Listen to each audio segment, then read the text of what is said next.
Assalamualaikum warahmatullahi wabarakatuh. Saya Sipa Melani dari kelas 9C akan menjelaskan tentang bioteknologi. Bioteknologi berdasarkan etimologinya berasal dari kata bios yang artinya hidup, tuchos yang artinya alat, dan logos artinya adalah ilmu. Sehingga bioteknologi dapat didefinisikan sebagai cabang ilmu yang mempelajari tentang pemanfaatan makhluk hidup maupun produk dari makhluk hidup. Bioinformatika merupakan bidang multidisiplin yang mengkaji masalah biologi menggunakan kompetisi bioinformatika. Yang pertama, bioteknologi konvensional.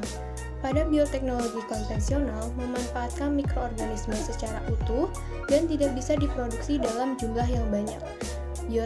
Bioteknologi memanfaatkan prinsip fermentasi yang menyebabkan terjadinya perubahan sifat substrat dan senyawa kompleks menjadi terpecah menjadi senyawa yang lebih sederhana. Melalui fermentasi juga menghasilkan senyawa asam dan gas. Beberapa produk bioteknologi konvensional antara lain adalah roti, tempe, kecap, nata de coco, yogurt, keju, mentega, dan MSG. Yang kedua, bioteknologi modern. Bioteknologi modern menggunakan prinsip manipulasi dan rekayasa materi genetik. Rekayasa genetika merupakan proses modifikasi atau manipulasi sekuens materi genetik atau organisme. Materi genetik yang direkayasa adalah DNA, yang berasal dari plasmid atau kromosom bakteri sel khamir, ataupun genom virus. Bioteknologi modern dapat dimanfaatkan dalam berbagai bidang seperti pertanian, farmasi, penanganan solusi, dan pengembangan sumber energi. B. Penerapan bioteknologi dalam kehidupan. Yang pertama, bioteknologi pangan. Berbagai macam produk makanan memanfaatkan jasa mikroorganisme dalam proses pengolahannya. Dengan memanfaatkan peristiwa fermentasi, peranan mikroorganisme dalam mengolah makanan adalah mengubah bahan makanan menjadi bentuk lain sehingga nilai gizinya tinggi, zat gizi lebih mudah diterapkan dan dimanfaatkan serta mempunyai cita rasa yang lebih menarik. Beberapa contoh jenis makanan dan mikroorganisme yang berperan dalam pengolahannya.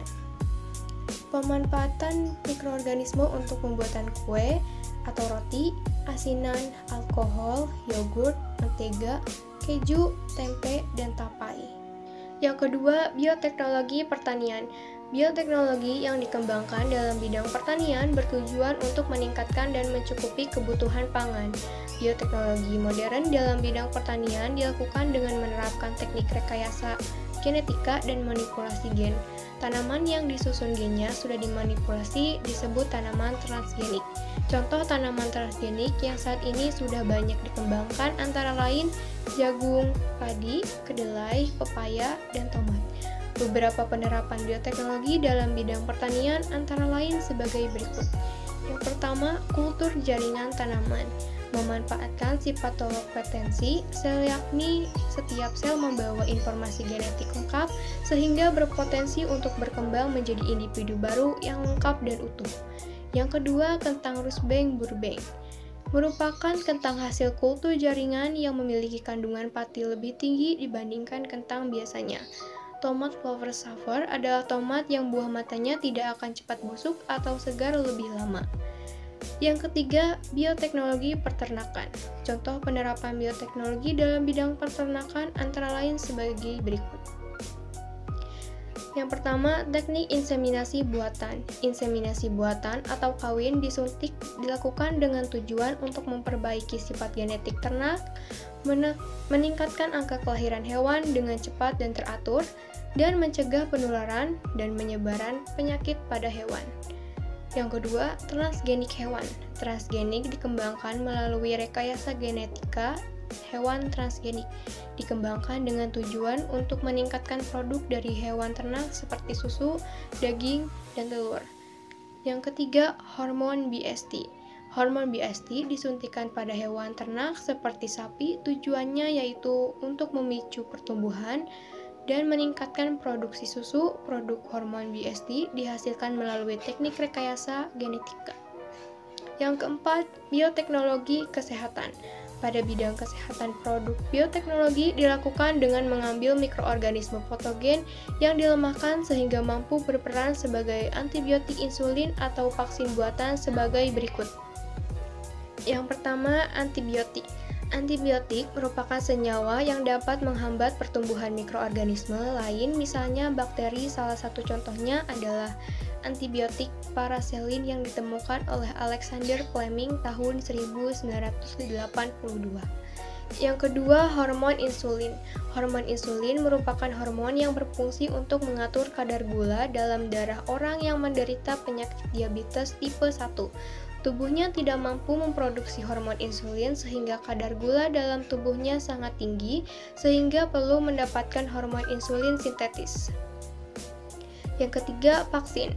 Vaksin merupakan substrat yang digunakan untuk vaksinasi. Vaksinasi adalah suatu proses meningkatkan sistem kekebalan tubuh dengan cara memasukkan vaksin ke dalam tubuh seseorang sehingga memiliki kekebalan terhadap penyakit tertentu yang disebabkan oleh virus atau bakteri. Yang keempat, antibodi monoklonal. Antibodi monoklonal adalah antibodi yang spesifik untuk satu jenis antigen yang dihasilkan dari satu jenis sel limfosit B yang merupakan hasil kloning dari sel induk. Antibodi monoklonal umumnya dihasilkan dari kultur sel yang melibatkan penggabungan sel mieloma dan sel limfosit B dari tikus atau kelinci. Yang kelima, bioteknologi lingkungan. Bioteknologi lingkungan merupakan pemanfaatan bakteri untuk menanggulangi pencemaran lingkungan. Pemanfaatan Pseudomonas untuk membersihkan tumpahan minyak. Apakah kalian pernah mendengar tentang pencemaran air laut oleh tumpahan minyak? Kasus pencemaran tersebut dapat membahayakan organisme laut seperti ikan, kepiting, udang, dan terumbu karang. Massa jenis minyak berbeda dengan massa jenis air, sehingga kedua zat cair tersebut tidak dapat bercampur dan minyak membentuk lapisan tersendiri di atas air. Lapisan tersebut akan menempel pada permukaan rumput laut serta tumbuhan lainnya, sehingga mengganggu proses fotosintesis dan respirasi. Bioremediasi. Bioremediasi adalah pemanfaatan bakteri untuk mendegradasi atau mengurangi polutan yang mencemari lingkungan. Bioremediasi dapat digunakan untuk mengatasi pencemaran perairan tawar seperti kolam dan danau maupun perairan lautan. Fitoremediasi. Fitoremediasi merupakan pemanfaatan bakteri untuk menanggulangi pencemaran lingkungan. Yang keenam, bioteknologi forensik. Dalam bidang forensik, teknik bioteknologi modern digunakan untuk mengidentifikasi DNA. Fingerprint DNA. Fingerprint DNA adalah untuk mengidentifikasi seseorang berdasarkan profil DNA-nya. DNA fingerprint berupa gambaran pola potongan DNA dari setiap individu. C. Dampak penerapan dan pengembangan bioteknologi. Dampak terhadap lingkungan bertentangan dengan prinsip biologi.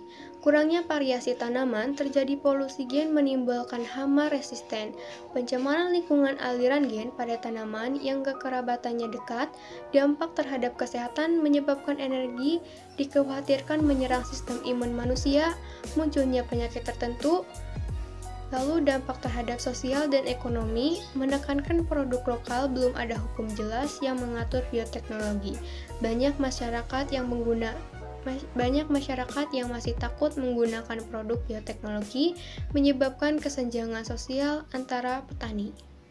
Sekian materi yang dapat saya sampaikan, kurang lebihnya mohon maaf. Assalamualaikum warahmatullahi wabarakatuh.